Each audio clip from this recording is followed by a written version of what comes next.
ఎందుకు ఉండకూడదండి? డెఫినెట్గా ఇంకా 5-6 లేదు.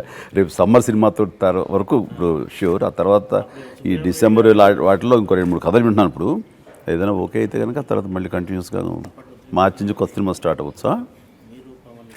యా, వైనాట్ అండి. తనకి నాతో చేయాలని సరదా ఉంటుంది, మా తమ్ముడితో నాకు కూడా చేయాలి, నాకు అంత ఉత్సాహంగానే ఉంటుంది.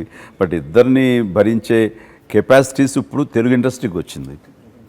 అండ్ అలాంటి డైరెక్టర్స్ దొరికిన రోజున, అలాంటి యంగ్స్టర్స్ ఎవరైనా అలాంటి థాట్తో వచ్చిన రోజున డెఫినెట్లీ కలిసి చేయడానికి నాకైతే చాలా ఎక్సైట్మెంట్గా ఉంటుంది, చాలా ఉత్సాహంగా ఉంటుంది.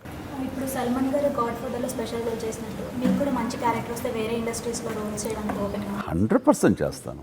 100% చేస్తాను. ఇది ఎందుకంటే నాకేదో బెనిఫిట్ అవుతున్నాను, లేకపోతే నన్ను ఇతర భాష వాళ్ళు కూడా ఇప్పుడు కొత్త గుర్తింపు వస్తున్న ప్రయత్నం కాదమ్మా. నేను దాని వెనకాల ఏమంటానంటే ఎల్లలు చెరిపేసుకోవడానికి ఈ గెస్చర్స్ హెల్ప్ అవుతాయి అన్నది ఒకటి నాకు ప్రధానమైన కారణం.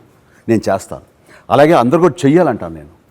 భాషా భేదాలు, రీజనల్లా, లేకపోతే నేషనల్ ఫిలిమా, టాలీవుడ్డా, బాలీవుడ్డా, ఇలాంటివన్నీ కూడా చెరిగిపోవాలి.